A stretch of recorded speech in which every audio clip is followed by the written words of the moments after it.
students, welcome back to English Master. Today we are going to learn a new poem. Actually, these are the lines of the poem, a big poem which is known as The Dunciad, and it is written by Alexander Pope, and these lines are written about Joseph Edison. So before I begin, let me give you little explanation or a summary of this poem so that you understand. Little introduction is required to understand this poem in a proper manner. ये जो lines हैं किसके ऊपर लिखी हुई हैं, Edison के ऊपर लिखी हुई हैं. ये एक 4 बुक जो 4 बुक्स थी पूरा का पूरी, उनमें उनका नाम क्या है, द डंसियाड है. उनमें से ये लाइंस ली हुई हैं, बुक 4 की ये लाइनें हैं. तो पहले ही 3 बुक्स इसके ऊपर लिखी जा चुकी हैं द डंसियाड के ऊपर, और ये चौथी बुक से कुछ लाइनें हैं जो आपको एज अ पोइट्री पढ़ने को मिलती हैं आपके सिलेबस में. अब ये अलेक्जेंडर पोप ने एडिसन के ही ऊपर ये लाइंस क्यों लिखी, और ये डंसियाड का मीनिंग क्या है. देखिए, डंसियाड का मीनिंग होता है a world governed bye idiots. तो ये एक ऐसे वर्ल्ड की बात कर रहा है जिसमें गवर्न कौन कर रहा है, इडियट्स गवर्न कर रहे हैं. लाइक वो यहाँ सटायर दिखाता है अलेक्जेंडर हमें कि किस तरह से गधे भी अगर हमारे जो उसमें आ जाएं तो लोग जो हैं वो कैसे हो चुके हैं, वो उनको भी सर पे बिठा लेते हैं और वो इडियट्स को बिठाकर भी उनको रियलाइज़ नहीं होता कि वो किस तरह के लोगों को जो है अपने सामने ला चुके हैं और किस तरह के लोगों को गवर्न करने की वो जो है इजाज़त दे चुके हैं. तो ये एक तरह से पूरा सटायर है उस टाइम के राइटर्स के ऊपर, जो कि जिन्हें अलेक्जेंडर पर्सनली पसंद नहीं करता था या उसका इन सब से कहीं ना कहीं कोई झगड़ा रहता था. तो इसमें स्क्रिबल्स क्लब, लुईस थियोबोल्ड और शेक्सपियर्स रेफ्ट्रेट जो है, और एक और चीज़ जॉर्ज सेकंड जो कि उसकी 1707 में जो ताजपोशी हुई थी, उस सब को लेकर जो राइटर था अलेक्जेंडर पोप था वो कहीं खुश नहीं था. उसे लग रहा था कमियां हैं और बहुत सारी कमियां हैं जो लोग देख कर भी अनदेखा कर रहे हैं. इस वजह से उसने इस पोएट्री को एक सटायर के रूप में हमारे लिए लिखा है. तो I hope this much is clear to you. तो ये क्या है, डंसियाड जो है वर्ल्ड गवर्न बाय इडियट है. लाइंस ये जो है वो किसके ऊपर लिखी हुई हैं, एडिसन के ऊपर लिखी हुई हैं. एडिसन और अलेक्जेंडर पोप. अब मुझे ये भी बताने दीजिए कि ये दोनों जो थे बहुत अच्छे फ्रेंड्स हुआ करते थे. एक लंबे टाइम तक दोनों की फ्रेंडशिप अच्छी चली और उसके बाद क्या हुआ, फिर इन दोनों में बिगड़ गई.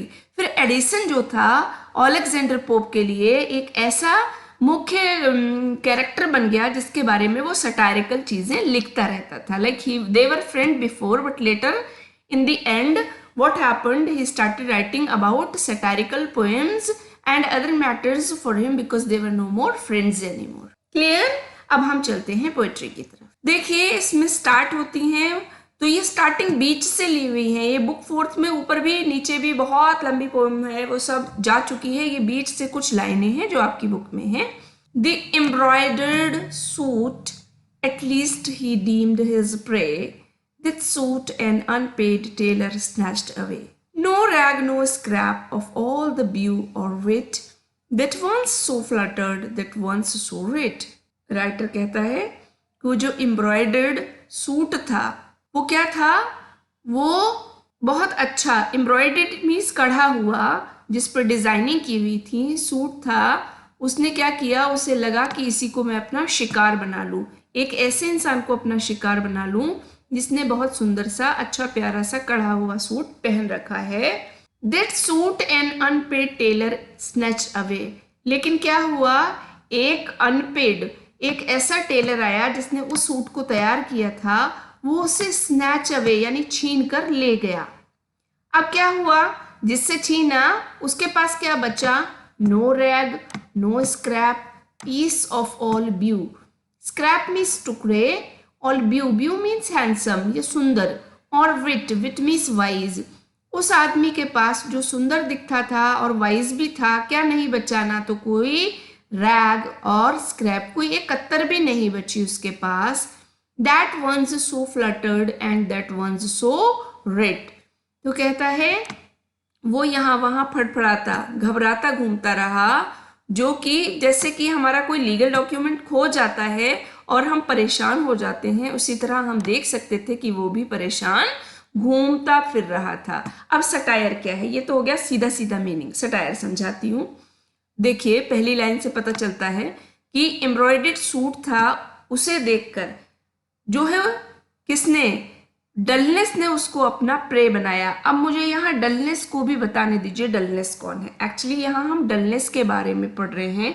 डलनेस जो है यहाँ एक एज अ गॉडेस है, और ये जो डलनेस है वो जोनाथन स्विफ्ट की बैटल ऑफ द बुक में हुआ था। इसका जो उन्होंने उसका जो जन्म दिया था उसमें इस कैरेक्टर को दिया था, और इसमें इसकी क्वालिटी को बताया गया था। लेकिन इस पोएट्री में डलनेस क्या है, डलनेस जो है वो एक ब्रिटिश के राइटर है जिसका नाम है लुइस थियोबोल्ड। ठीक है, उसको एज अ डलनेस यहाँ अवतार ऑफ डलनेस दिया गया है। वो बिल्कुल भी अच्छे लिखने में नहीं थे राइटर के अकॉर्डिंग, और उन्हें क्या हुआ, कहाँ पर बिठा दिया गया, जो लॉरेंस एडिसन नाम के एक पोएट थे, उनको पोएट लॉरेट का अवार्ड मिला हुआ था। पोएट लॉरेट वो पोएट होते हैं जो कि बहुत ऊंचाइयां छू लेते हैं, और ये एक टाइटल होता है जो हर किसी को नहीं मिलता, कुछ ही लोगों को मिलता है जो वास्तव में बहुत अच्छी पोएट्री लिख लेते हैं। अब हुआ क्या, राइटर ने क्या किया, यहाँ पर डलनेस को, उस कैरेक्टर को जोनाथन स्विफ्ट की बैटल ऑफ द बुक में से उठाया और उसे यहाँ पर लुइस थियोबोल्ड जो कि उनको डलनेस बना के पेश कर दिया, और किसकी जगह बिठा दिया, लॉरेंस यूडसन की जगह बिठा दिया, जो कि उस टाइम में पोएट लॉरेट रह चुके थे। अब आपको फिर से समझाती हूँ। देखिए जब वो कहता है कि उसने क्या किया, एक ऐसे सूट वाले का शिकार किया जिसको उसने पैसे ही नहीं पे किए थे, और वो सूट उससे वो छीन कर ले गया, और उसके पास कोई एक कत्तर भी नहीं बची। जो कि वो दिखने वाला हैंडसम और बुद्धिमान दिखने वाला व्यक्ति था, वो इस तरह से फड़फड़ाता फिरता रहा जैसे कि उसका कोई लीगल डॉक्यूमेंट खो गया हो।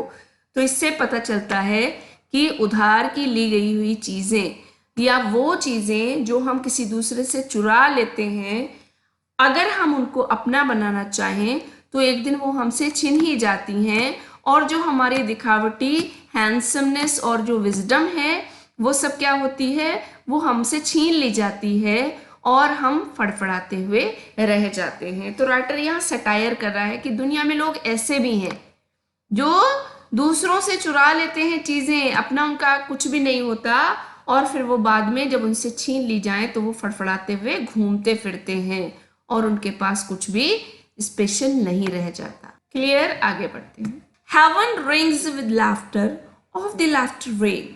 कहता है पूरा हेवन क्या करता है, लाफ्टर से भर जाता है जब वो देखता है ऐसी बात होने के लिए। लेकिन द लाफ्टर वेन, लेकिन ये सारी हंसी जो होती है वो कैसे हो जाती है, बेकार में जाती है। ये डलनेस है जिसकी हमने अभी बात कर दी। डलनेस कौन है यहाँ, ध्यान रखेंगे आप, लुइस थियोबोल्ड हैं, जो किसकी जगह आ चुके हैं, जो आ चुके हैं लॉरेंस यूडसन की जगह, और ये यहाँ पर एक गॉडेस के रूप में पेश की गई है। तो डलनेस आती है, गुड क्वीन है, रिपीट्स द जस्ट अगेन, और वो इस जोक को दोहराती है कि देखो तो कैसे वो उसका कपड़ा लेकर भाग गया। फिर क्या होता है, 3 विग्ड एम्स मीन्स होता है घोस्ट, विग्ड मीन्स दुष्ट घोस्ट आते हैं, of her own grub steer choir, और वो सब मिलकर गाते हैं उस स्ट्रीट में, वहां पर हंसी बनाते हैं या मजाक बनाते हैं। तो राइटर हमें यहाँ कहता है कि इस तरह की हरकतों से क्या होता है, जो बुद्धिमान व्यक्ति होते हैं वो सब के सब हंसने लग जाते हैं, लेकिन जो डलनेस होती है वो आती है, वो भी इसको मजाक बनाती है, लेकिन इनकी मजाक को कोई भी सीरियसली नहीं लेता। She decked means decorated like Congreve, Edison and prayer. अब देखिए यहाँ डलनेस की कंपैरिजन किससे की गई है, राइटर कॉन्ग्रेव से की गई है, एडिसन जिसे कि पॉप पसंद नहीं करता था उससे, और प्रायर इनसे की गई है। तो डलनेस मीनिंग से ही आपको समझ में आ रहा होगा, बहुत सुस्त। उसको क्या कहते हैं कि वो अपने आप को कैसे तैयार करके आई, जिस तरह से कॉन्ग्रीव, एडिसन और प्रायर अपने आप को तैयार करते थे। तो ये सीधा सीधा कमेंट है उन तीनों राइटर्स के ऊपर इस पोएट्री में, कि वो भी अपने आप को ऐसे ही तैयार घूमा करते थे, फिरा करते थे, अपने आप को बहुत अच्छा समझते थे, लेकिन लोग एक्चुअली उनकी मजाक बनाते थे और वो अच्छा समझने के लायक नहीं थे। ये किसकी सोच है? ये अलेक्जेंडर पोप की सोच है। मियर्स वार्नर विल्किंस रन डिल्यूसिव मी थॉट, डिल्यूसिव मीन्स डिसीव्ड। और वो क्या कहता है कि ये थॉट कैसे थे? ये सब लोग क्या करते थे? भाग जाते थे ये सारी चीज़ों को सुनकर, क्योंकि ये थॉट कैसे थे? डिल्यूसिव थे, यानी धोखा देने वाले थे। तो राइटर हमसे यहाँ कहता है कि डलनेस जो है, so she has been tasked by the poet with the responsibility of bringing that element which gives the goddess her name to a society gone mad. She is worshipped far and wide and is enemy of order, arts and science. तो यहाँ हमें क्या पता चलता है? Dullness जो है वो क्या है? उसको रिस्पॉन्सिबिलिटी मिली हुई है कि वो ऐसे जो सोसाइटी उसके लिए काम करे, जो पागल हो चुकी है, एक मैड हो चुकी है, और उसकी वर्शिप जो है फार एंड वाइड यहाँ वहाँ सब में की जाती है। और वो किसकी एनिमी है? वो आर्ट की, साइंस की और ऑर्डर की एनिमी है, मीन्स इन सब चीज़ों की दुश्मन है। तो यहाँ हमें पता चलता है कि ये एक ऐसे थॉट है, ये वो थॉट्स हैं जो राइटर हमसे यहाँ डिस्क्राइब करता है कि ये वो लोग हैं जिनमें कोई ऑर्डर नहीं है, कोई साइंस नहीं है और कोई आर्ट्स राइटिंग में नहीं है, तो वो उनकी मजाक बनाता है। ब्रेवल बॉन्ड बेजलील द वर्लिट्स कॉट, और कहता है इस सब लाइन में किसे किसे पकड़ा जा सकता है अगर आप पकड़ेंगे तो? ये सब राइटर्स के नेम उसने लिखे हैं। वर्लिट्स मीन्स दोस्त, कहता है ये सब पकड़े जाते हैं, ये सब इसी कैटेगरी में आते हैं। Next, curl stretches after gay but gay is gone. Who is this curl now? आपको हर कैरेक्टर को समझना होगा। अगर आप कैरेक्टर नहीं समझ पाए then there will be a problem. Curl जो था, इसका नाम था एडमंड कर्ल। अब ये आपको बहुत टफ लग रहा होगा क्योंकि ये 3 बुक्स में ऑलरेडी स्टोरी हो चुकी है, तो थोड़ा बहुत आपको ध्यान रखना पड़ेगा। तो कर्ल जो था उसका फुल नेम था एडमंड कर्ल, और वो क्या था? एक राइवल था, ये एक बुक सेलर था और पब्लिशर था। तो इसका नाम उन लोगों में आता था जो अच्छी पब्लिशिंग में और बुक सेलर में काम आते हैं। तो इसकी भी अलेक्जेंडर से नहीं बनती थी। तो कहता है कर्ल गया तो कौन आया? गे आया, लेकिन अब गे भी जा चुका है। He grabs as an empty Joseph for a John, और अब उसकी जगह किसने ले ली? जोसेफ ने, और जोसेफ के बाद किसने ले ली उसकी जगह?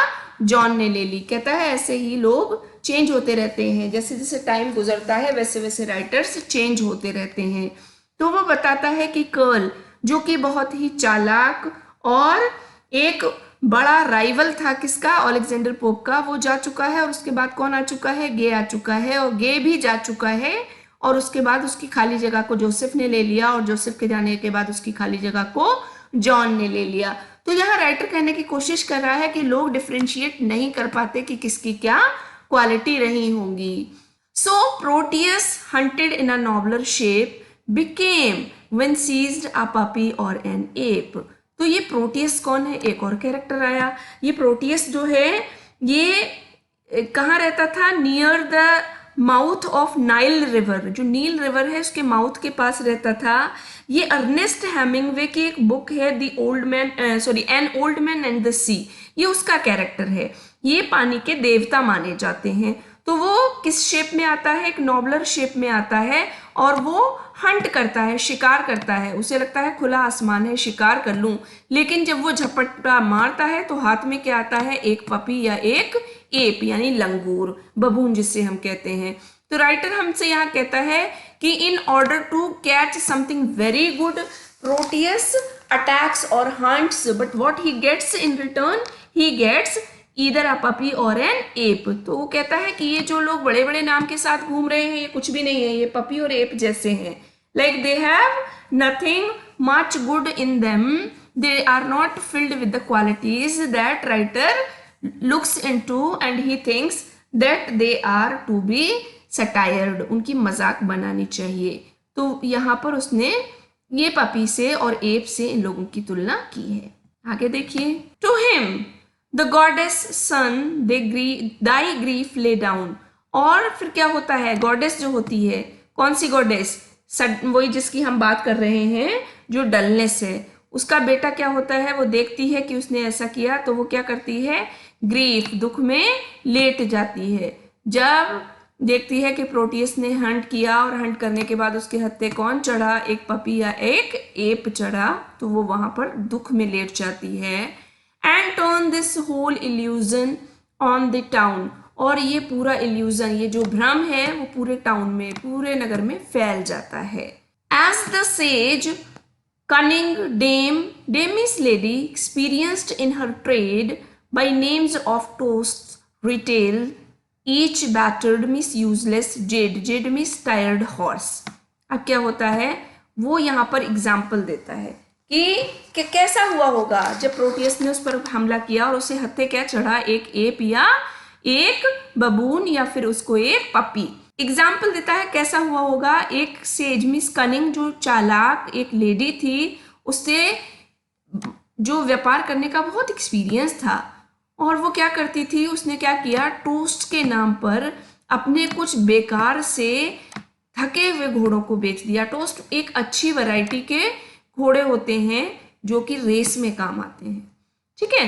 वेंस मीन्स उसके बावजूद, हैपलेस मीन्स क्या हुआ, दुर्भाग्यवश, unluckily, monsieur means mister, much complaint at Paris, complains at Paris, और उसने कहाँ गया, वो पेरिस में जाकर उसने कंप्लेंट्स कर दी। जिस व्यक्ति के हाथ उसने अपने थके हुए घोड़ों को बेचा था, उसने जाकर क्या किया, वो मिस्टर या श्रीमान पेरिस पहुंचे और उन्होंने किससे कंप्लेन की, ऑफ रॉन्ग्स, जो गलत उसके साथ किया गया था, फ्रॉम डचेस, उन मिस्टर के साथ, एंड लेडी मैरीज, और उसने शिकायतें किससे लगाई, लेडी मैरीज से लगाई। अब आप पूछेंगे ये लेडी मैरीज कौन है, ठीक है।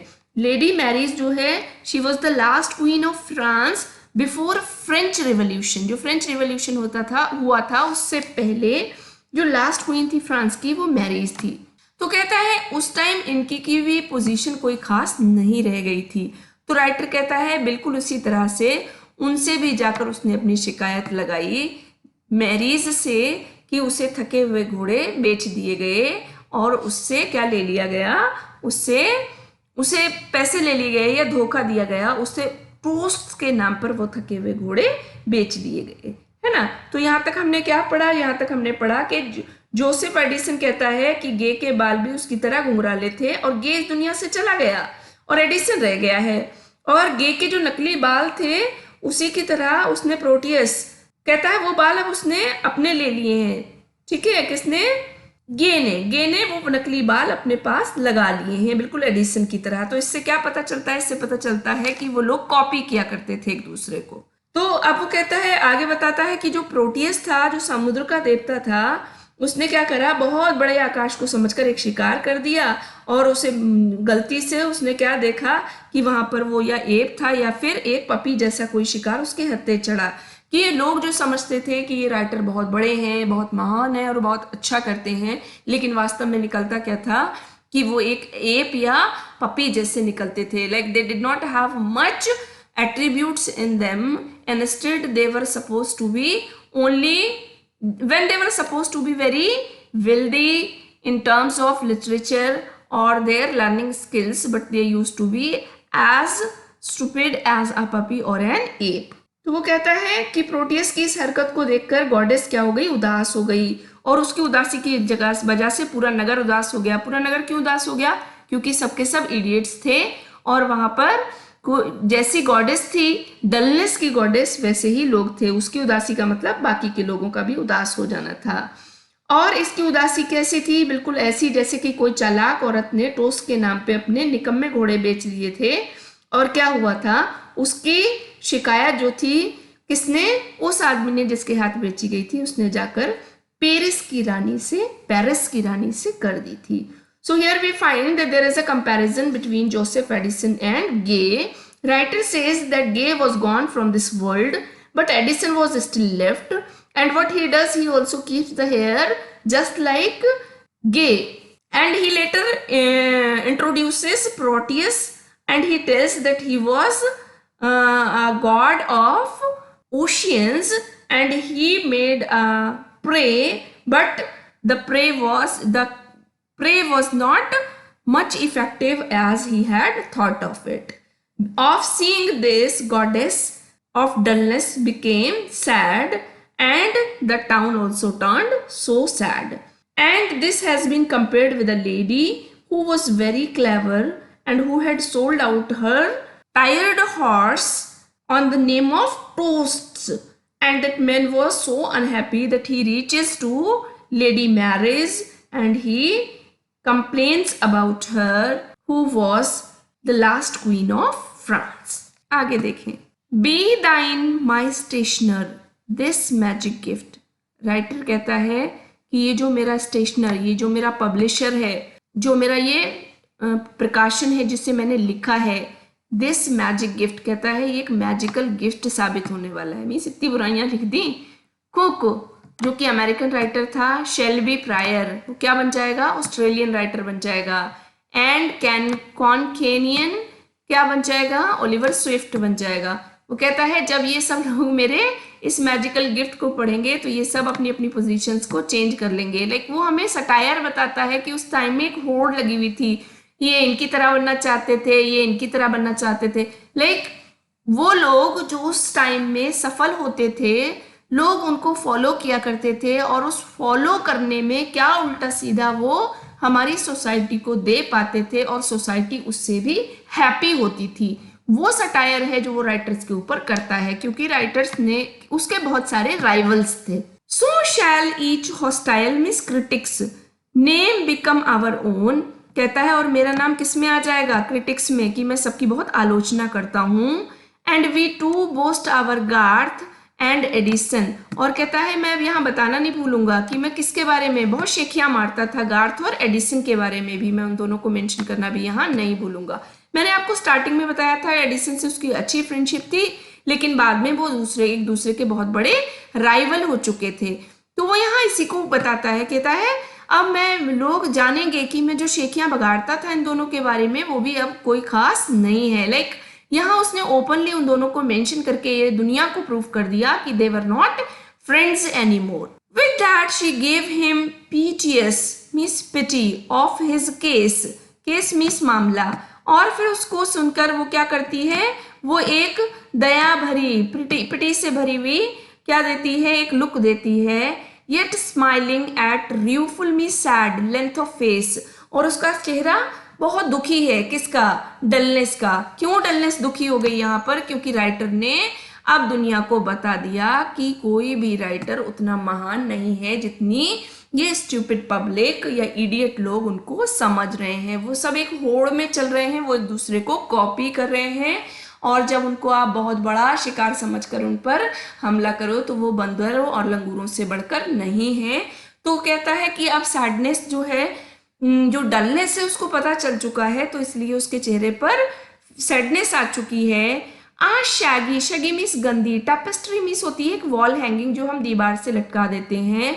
वर्दी टू बी स्प्रेड, बिल्कुल ऐसा हो गया जैसे कि ऑन कोरडस. कोरडस कौन था? एक किंग ऑफ एथेंस था, बहुत ओल्ड था. और डंटेंस मीन्स था ये एक राइटर था जो क्रिटिक्स था और नॉवेलिस्ट था.